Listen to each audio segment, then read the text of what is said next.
So hello दोस्तों, this is Gulshan Kumar. Today I am going to discuss about Gauss law. Okay? आज हम लोग बात करेंगे गॉस लॉ की. ठीक है बाबू? तो गॉस लॉ की ज़रूरत क्या है पहले तो जानना ये ज़रूरी है ना. गॉस लॉ क्या होता है, ज़रूरत क्या है.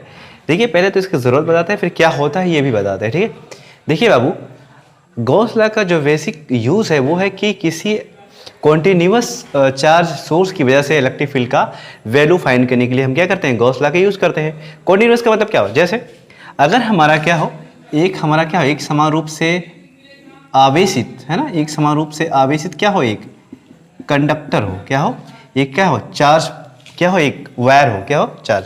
ठीक है ना, एक इनफाइनाइट लेंथ का क्या हो, वायर हो, या फिर एक समान रूप से आवेशित क्या हो, एक कोई हमारी क्या हो, सीट हो, क्या हो, सीट हो. इस फॉर्म में चार्ज डिस्ट्रीब्यूशन हो, या फिर चार्ज हमारा किसी वैल्यू में डिस्ट्रीब्यूटेड हो, मतलब एक हमारा क्या हो, किसी आयतन में हो. ठीक है, चाहे स्फीयर हो सकता है. ठीक है, तो इस तरह की जब हमारा चार्ज डिस्ट्रीब्यूशन आ जाता है तब हम लोग जो कूलॉम्स लॉ में हमने पढ़ा था E=kq/r², उस फॉर्मूले का इस्तेमाल नहीं कर सकते हैं. उस फॉर्मूले का इस्तेमाल सब तब कर सकते हैं जब हमारा चार्ज क्या हो, पॉइंट चार्ज हो. क्या हो बच्चा, पॉइंट चार्ज. होपफुली समझ में आ रहा होगा. ठीक है, बट जैसे ही चार्ज हमारा डिस्ट्रीब्यूटेड हो जाएगा, यूनिफॉर्मली डिस्ट्रीब्यूटेड चार्ज की वजह से अगर हमें निकालना है इलेक्ट्रिक फील्ड का मान, तो आप उस फॉर्मूले का यूज़ नहीं कर पाओगे.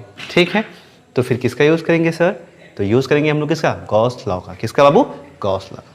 ठीक है, तो गॉस लॉ को पढ़ने से पहले कुछ बेसिक चीज़ें जो आपको जानना ज़रूरी है उसके बारे में बताते हैं, फिर गॉस लॉ आपको बताते हैं. ठीक है, देखिए, ठीक है, तो पहले तो ये जानो कि इलेक्ट्रिक फ्लक्स क्या होता है. क्या होता है इलेक्ट्रिक फ्लक्स. देखो इलेक्ट्रिक फ्लक्स जो टर्म है ना, इसका मतलब होता है समथिंग फ्लो, है ना. It implies the flow of something, है ना. जो फ्लक्स है उसका मतलब क्या, कुछ फ्लो जैसा हो रहा है. ठीक है, तो फ्लो क्या होता है, मेरी बात सुनो. जैसे मैंने आपको पिछले चैप्टर में बताया था ये सब चीज़ें कि अगर मान लो एक हमारा क्या है, एक प्लस चार्ज हो, तो इसके चारों तरफ क्या होता है, एक इलेक्ट्रिक फील्ड होता है. क्या होता है, इलेक्ट्रिक फील्ड होता है. क्या होता है, इलेक्ट्रिक फील्ड. और ये इलेक्ट्रिक फील्ड जो है वो कितना मजबूत है ना, कितना स्ट्रॉन्ग है, ये हमें कौन बताता है, इसके चारों तरफ जो हमारा क्या होता है, इलेक्ट्रिक फील्ड लाइंस. क्या होती है, इलेक्ट्रिक फील्ड लाइंस. ठीक है, ऐसा नहीं लग रहा है कि जैसे यहाँ से निकल के क्या है, चारों तरफ फ्लो कर रही है. देखो यहाँ से निकल के क्या कर रही है, फ्लो कर रही है. ठीक है, तो डाइवर्ज हो रही है, यहाँ से निकल के बह रही है बाहर की तरफ, तो यही हमारा फ्लो है. इसी को हम लोग बोलते हैं फ्लक्स. क्या बोलते हैं, फ्लक्स. ठीक है, समझ में आया. ओके, अच्छा, तो इलेक्ट्रिक जो हमारा फ्लक्स क्या होता है बाबू, किसी चार्ज के चारों तरफ का जो हमारा इलेक्ट्रिक फील्ड लाइंस होती हैं उन्हीं को हम लोग क्या बोलते हैं, इलेक्ट्रिक फ्लक्स. उसी को हम लोग क्या बोलते हैं, इलेक्ट्रिक फ्लक्स. ठीक है, अच्छा एक चीज़ और सुनो, कुछ चीज़ें बेसिक बहुत ज़्यादा ज़रूरी है कि अगर हमारा कोई पॉइंट चार्ज हो, उसके चारों तरफ जो इलेक्ट्रिक फील्ड होता है वो होता है रेडियल. क्या होता है, रेडियल, मतलब ये चारों तरफ ऐसे फैलता है. ठीक है, अगर ये पॉइंट चार्ज है, इसकी तरफ इलेक्ट्रिक फील्ड का जो हमारा फ्लक्स होगा, वो फ्लक्स लाइन्स हमारा इधर होगी, और हमारा क्या होगा, जो इलेक्ट्रिक फील्ड होगी वो भी हमारा क्या होगा, आउटवर्ड. ठीक है, दूसरा, अगर हमारा चार्ज डिस्ट्रीब्यूशन हो, मतलब हमारा क्या हो, अगर कोई ऐसा हमारा क्या हो, एक यूनिफॉर्मली चार्ज वायर हो, क्या हो, यूनिफॉर्मली चार्ज वायर हो. ठीक है, एक समान रूप से आवेशित हमारा क्या है, एक वायर है. ठीक, ओके. अब इसके चारों तरफ जो इलेक्ट्रिक फील्ड होता है वो कैसा होता है, वो ऐसा होता है. क्या होता है, ऐसा. ठीक है, अब इसको 2D में जो रॉड जलती है नहीं, वो उजाले वाली है ना, वो गोल सी होती है ना, उसके उजाला क्या है, सिर्फ ऐसे इधर इधर फैलता है, नहीं, चारों तरफ फैलता है, इधर इधर इधर इधर, है ना. तो ये इसके तरफ जो रेडियल आउटवर्ड हो, मतलब इधर इधर इधर इधर इधर, यही हमारा क्या होता है, ये हमारा क्या है, कंडक्टर है, ये मान लो कंडक्टर है, इसके चारों तरफ इधर इधर इधर इधर इधर चारों तरफ जो होगा वो हमारा क्या होगा, इलेक्ट्रिक फील्ड का डायरेक्शन होगा. क्या होगा, इलेक्ट्रिक फील्ड का डायरेक्शन. अच्छा, कुछ लोग सोच रहे होगा सर इधर ना होगा, नहीं होगा, इधर नहीं होता है. समझ गए कि नहीं समझ गए, यहाँ पे निकल के आ रहा है. मेरी बात सुनो, जो लॉजिक है वो क्या है, जैसे ये देखो, ये प्लस चार्ज है ना, ये अपने चारों तरफ इलेक्ट्रिक फील्ड इधर इधर इधर इधर इधर चारों तरफ बनाएगा कि नहीं बनाएगा. एक पड़ोसी में जो बैठा है ये इधर बनाएगा, इधर इधर इधर इधर, है ना. तो बाबू जो ये इधर वाला है, इधर वाला है, ये क्या कर देगा, एक दूसरे को कैंसिल कर देगा, या फिर ये जो इसके दो कंपोनेंट आएंगे इधर आएंगे, बीच में आ जाएंगे. वैसे इधर वाले का कंपोनेंट क्या बीच में आ जाएगा, और जो आमने सामने भिड़े वो गए काम से. समझ में आएगी नहीं है, इसलिए क्या होता है, रेडियल वाला बच जाता है, और रेडियल इलेक्ट्रिक फील्ड आती है, ऊपर नीचे नहीं आ पाती है. समझ में आ गया हुआ, बहुत अच्छे से समझ गए, बहुत अच्छा. अगला हमारा क्या है, अगर हमारा क्या है, कोई सीट के फॉर्म में हो, क्या हो, सीट के फॉर्म में हमारा चार्ज डिस्ट्रीब्यूटेड हो, मतलब ये हमारा क्या है, चादर के फॉर्म में. चादर मतलब ये जो बोर्ड है ना, ये ऐसा सीट के फॉर्म में हो, तो जो इलेक्ट्रिक फ्लक्स आता है वो भी क्या होता है, इसके परपेंडिकुलर दोनों तरफ होता है, ऐसे ऐसे. ठीक है। अब तुम्हारे मन में आ रहा होगा कि सर क्या इलेक्ट्रिक फील्ड हमेशा आउटवर्ड ही होगा, इनवर्ड नहीं हो सकता? ऑफ कोर्स हो सकता है। मैटर करता है कि उस बॉडी पे चार्ज कैसा है ना। मैंने आपको बताया था कि अगर प्लस चार्ज होता है फ्लक्स वहाँ से ओरिजिनेट होता है, दूर की तरफ डाइवर्ज होता है। अगर यहाँ पे सब कुछ माइनस होता तो ये क्या इलेक्ट्रिक फील्ड क्या होती है? इनवर्ड हो जाती है, मतलब इसके टूवर्ड्स दिस कंडक्टर हो जाता। और यहाँ पे भी क्या टूवर्ड्स दिस प्लेट हो जाता, या फिर कैलोसीट हो जाता, ये टूवर्ड्स दिस पॉइंट चार्ज हो जाता। तो उसमें कौन सी बात है, वो मैटर करता है कि चार्ज का नेचर कैसा है। ठीक है, तो इलेक्ट्रिक फील्ड आप फिर से एक बार मैं बताता हूँ, बहुत बहुत ज़्यादा काम आएगा। ठीक है ना, देखो अगर पॉइंट चार्ज हो तो इलेक्ट्रिक फील्ड हमारा क्या होता है कि यहाँ से आउटवर्ड रेडियल आउटवर्ड जाता है। अगर हमारा क्या हो, लाइन के फॉर्म में हो, हमारा यूनिफॉर्मली चार्ज क्या हो, एक वायर हो, दूसरी क्या होता है, ये भी आउटवर्ड बाहर की तरफ जाता है। और अगर हमारा प्लेन शीट हो, प्लेन शीट का मतलब मैं क्या बोलूँ कि एक मेरे पास एक मान लो एक बुक है, ठीक है, ये हमारा मान लो प्लेन शीट है, ठीक है, ये हमारी कॉपी है, ठीक है, इसमें देखो ये शीट है ना, तो इससे क्या ऐसे बाहर की ओर, ठीक है, ऐसे बाहर, इधर इधर इसका इधर इधर इसका इधर इधर इधर इधर इधर, समझ गए? अच्छा, अगर हमारा कोई स्फेरिकल चार्ज हो, मतलब स्फेरिकल हमारा क्या हो, कोई बॉडी हो, है ना, यूनिफॉर्मली चार्ज हमारा क्या हो, एक स्फेयर हो, सपोज ये बड़ा सा स्फेयर है, इस पर पूरा हमारा चार्ज है, ठीक है ना, ऐसे अगर है, ठीक है, तब इसकी वजह से इलेक्ट्रिक फील्ड कैसे आएगा, इसकी वजह से भी बाबू क्या होगा, रेडियल आएगा, क्या होगा, रेडियल आउटवर्ड, रेडियल आउटवर्ड। ठीक है, ये छोटा छोटा चीज़ें क्या है जानना ज़रूरी है। ठीक है, चीज़ें आप देख लिए, समझ में आया, बहुत अच्छा। ठीक है, ये चीज़ें आगे चल के बहुत काम आएगी। अगला देखते हैं, अगला क्वेश्चन। पहला बात जो तुमको नहीं पता होगा, या हो सकता है पता अगर 11th में तुमने ढंग से पढ़ा है तो, ठीक है, चलो पूछ ही लेते। एरिया वेक्टर है कि स्केलर? नहीं पता? बहुत अच्छे, पता है तो बहुत अच्छे। देखो, एरिया हमारा जो होता है वो चाहे जैसा हो, चाहे ऐसा हो चाहे ऐसा हो, ठीक है। एरिया जो होता है हमारा कहता है वेक्टर, क्या होता है, वेक्टर, क्या होता है बच्चा, वेक्टर। अच्छा, वेक्टर मतलब सर जी सदिश राशि। अब सदिश राशि है तो दिशा किधर होए? सबसे बड़ा क्वेश्चन क्या आता है कि अगर ये हमारा वेक्टर क्वांटिटी है तो इसका डायरेक्शन किधर आएगा, डायरेक्शन किधर होगा? तो मेरी बात सुनो, सपोज ये हमारा क्या है, एक एरिया है, ठीक, एरिया है, इसमें कुछ लेंथ है कुछ विड्थ है, ठीक है, तो इसका जो एरिया वेक्टर होगा वो क्या होगा, इन दोनों के परपेंडिकुलर, क्या होगा, परपेंडिकुलर आउटवर्ड, क्या होगा, परपेंडिकुलर आउटवर्ड। ठीक है, एरिया जब आप निकालते हैं तो क्या देंगे, लेंथ क्रॉस विड्थ, क्या करते हैं, लेंथ क्रॉस विड्थ। जैसे अगर ये मान लो यल है, ये बी है, तो जब आप एरिया का फॉर्मूला लिखते हैं यल क्रॉस बी, क्या लिखते हैं, यल क्रॉस बी।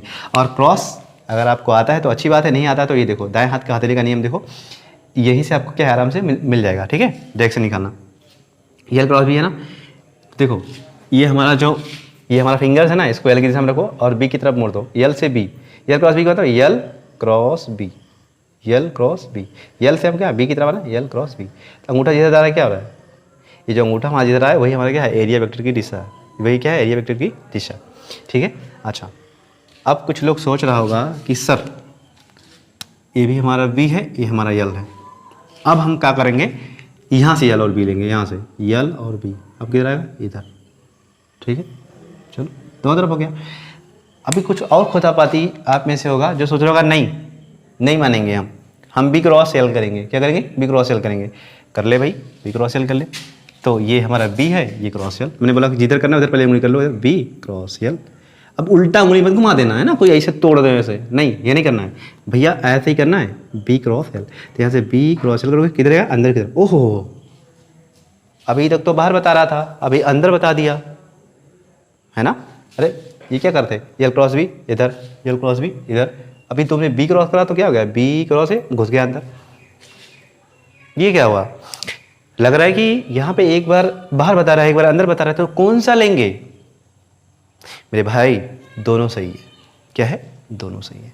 ठीक है, जब हमारा कोई ओपन सरफेस होता है, क्या होता है, ओपन सरफेस होता है, तो इसमें आप एरिया वेक्टर कोई भी ले सकते हो, एक हमारा इस तरफ होगा और एक हमारा इस तरफ होगा, तो जो आपको उचित लगे, है ना, जैसी ज़रूरत हो वैसा आप एरिया वेक्टर ले सकते हो।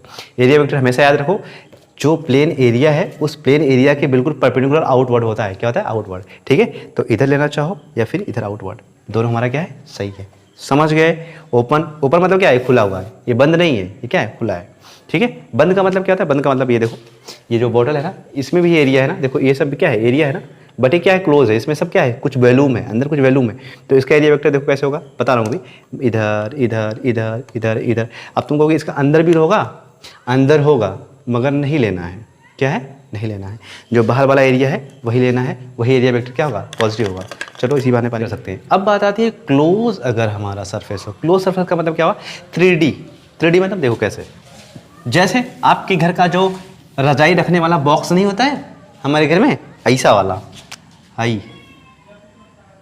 ऐसा होता है ना, जिसमें लोग रजाई वजाई रख देते हैं, अब निकलने वाली है रजाई हम लोग की, ठीक है, ये बॉक्स होता है, ठीक है। ये हमारा क्या होता है, इसमें क्या 6 फेसेस होते हैं, कितने, 6 फेसेस। ये जो हमारा होता है पूरा बंद होता है, क्या होता है, बॉक्स पूरा बंद होता है, ठीक है। तो इस तरह की जो शेप होती है उसको हम लोग बोलते हैं 3D, क्या बोलते हैं, 3D, ठीक है। ये हमारा क्या हो गया, ये इस तरह का रजाई रखने वाला बॉक्स हो गया, या फिर वो ड्रम होता है जो घर में ड्रम, ठीक है ना, घर में ड्रम जिसमें गेहूँ रखा रहता है, समझ गए। अच्छा, जो शहर वाले होंगे उनका तो मुझे नहीं पता है भाई, शहर में होता ही नहीं होता है, अपन तो देहाती आदमी है, तो अपन गांव में ये सब होता है, ठीक है। और शहर वालों को कैसे बताएं, शहर वालों, अगर तुम लोग शहर में रहते हो तो तुम लोग को क्या बोलूँ मैं,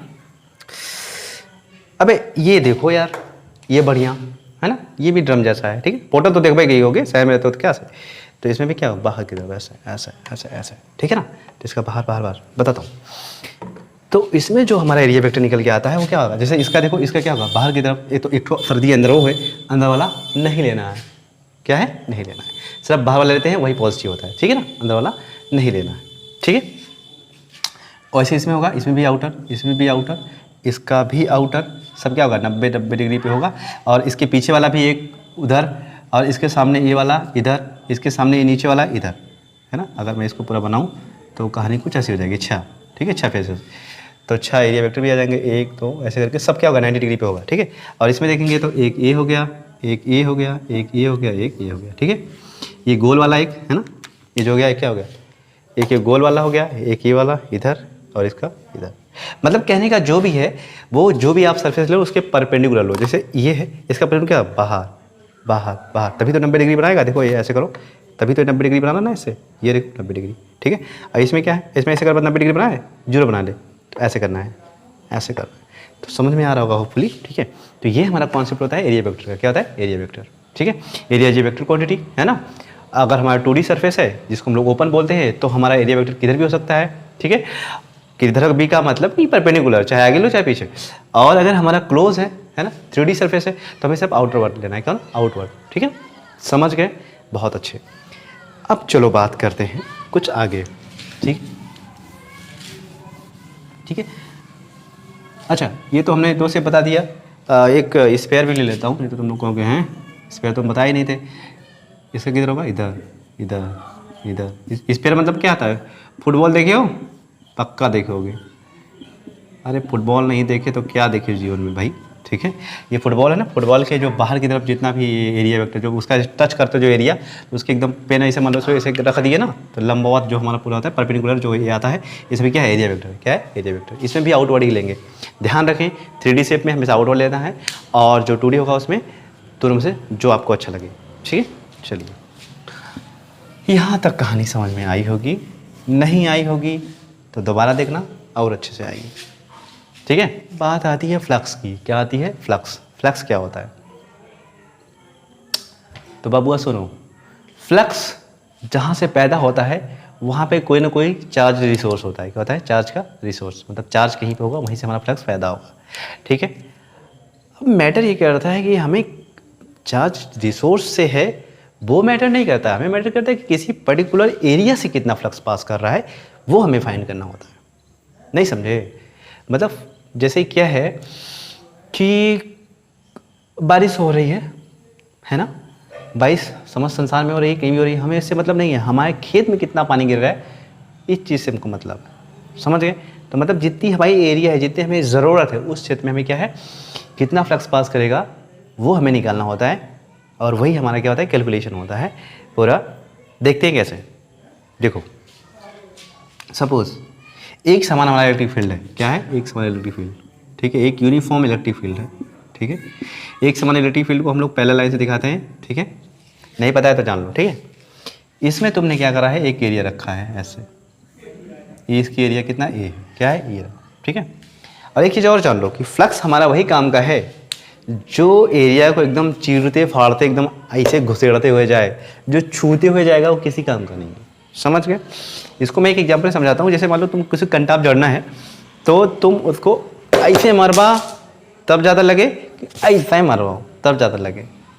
सिंपल ही बात है, ऐसे मारेंगे तब ज़्यादा लगेगा। ठीक है, ओके, हाँ ठीक है, ठीक है। तो यहाँ पे देखो क्या है, फ्लक्स हमारा वही काम करता है जो एकदम परपेंडिकुलर क्या करे, पास करे। ये जो हमने बनाया है ना, ये एक्चुअली ऐसे है, ये ऐसे, समझ गए? बट यहाँ पे ऐसा लग रहा है चिपका हुआ है, ठीक है, जैसे। अच्छा रुको थोड़ा सुंदर बना देता हूँ ताकि समझने में आसानी हो। थोड़ा टेढ़ा मेढ़ा करके बनाऊँ ऐसे, अब शायद तुम्हें समझ में आ जाए। ठीक है, ओके। एरिया वेक्टर इसका क्या होगा, ये ऐसे है ना, ऐसे ऐसे है, तो एरिया वेक्टर क्या इधर होगा या फिर इधर होगा। तो हम लोग इलेक्ट्रिक फील्ड के दिशा वाला लेंगे, ठीक है ना।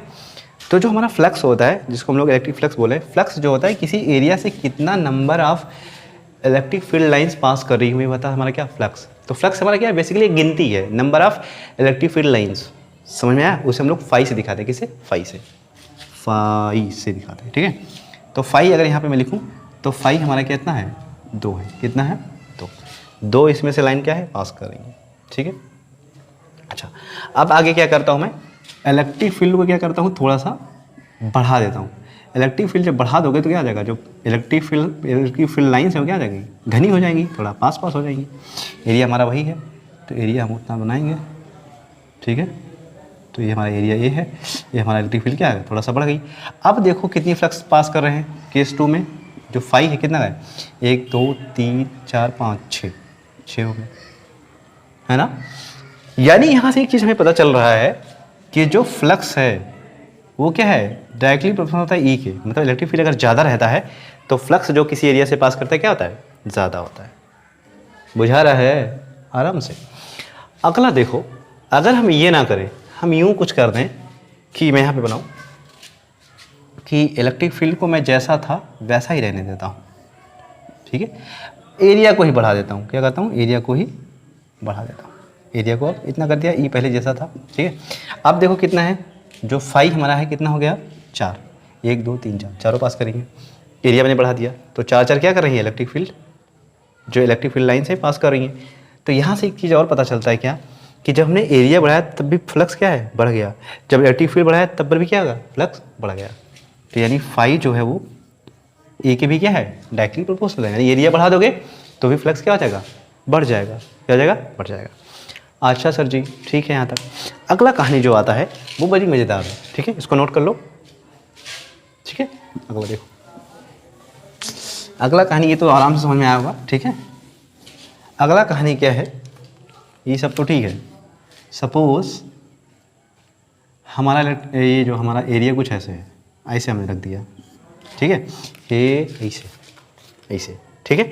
और इलेक्ट्रिक फील्ड जो हमारा है कुछ किसी एंगल पे ऐसे पास कर रही है, ऐसे, ठीक है, ऐसे। एरिया वेक्टर तुम्हें पता होगा इसके परपेंडिकुलर होगा ऐसे, ठीक है, एरिया वेक्टर, ठीक है। और फ्लक्स जो हमारा है ये हमारा इलेक्ट्रिक फील्ड है, ठीक है ना। वो हमारा जो एरिया वेक्टर से कितना एंगल बना रही है, थीटा। कितना बना रही है, थीटा। तो तुम्हें अगर याद हो तो तुम्हें पता होगा ई के 2 कंपोनेंट होंगे। एक हमारा होगा ई कॉस थीटा, जो हमारा इधर को आएगा, ई कॉस थीटा, और एक हमारा होगा ई साइन थीटा, जो हमारा इधर को आएगा, ई साइन थीटा, ठीक है। अच्छा ये देखो, ये हमारा ऐसे करके है और इसमें ऐसे क्रॉस ऐसे छेदते हुए ऐसे किसी एंगल पे ऐसे निकले इलेक्ट्रिक फील्ड। तो एक कंपोनेंट जो हमारा था ई कॉस थीटा, ये हो गया, और ये हमारा ई साइन थीटा।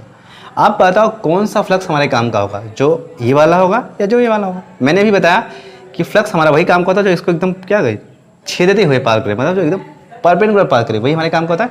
जो टच करते हुए वो क्या होता है, किसी काम का नहीं होता है। तो हम कौन सा कंपोनेंट लेंगे, कॉस वाला। कौन सा, कॉस वाला, क्योंकि ये हमारा क्या है, बिल्कुल चीरते हुए जा रहा है। और जो हमारा एरिया वेक्टर है वो भी क्या होता है, परपेंडिकुलर होता है, ठीक है। चलो, तो बातें समझ में आई। तो यहाँ से जो हमारा फाई है, जो हमारा फाई है वो क्या हो जाएगा, हमारा प्रोपोर्शनल हो जाएगा ई कॉस थीटा के भी। देखने में आ रहा है, ठीक है। अगर हम सबको रिलेट कर दें एक साथ तो हमारा जो फाई निकल के आ जाएगा आता है हमारा ई ए कॉस थीटा, ठीक है।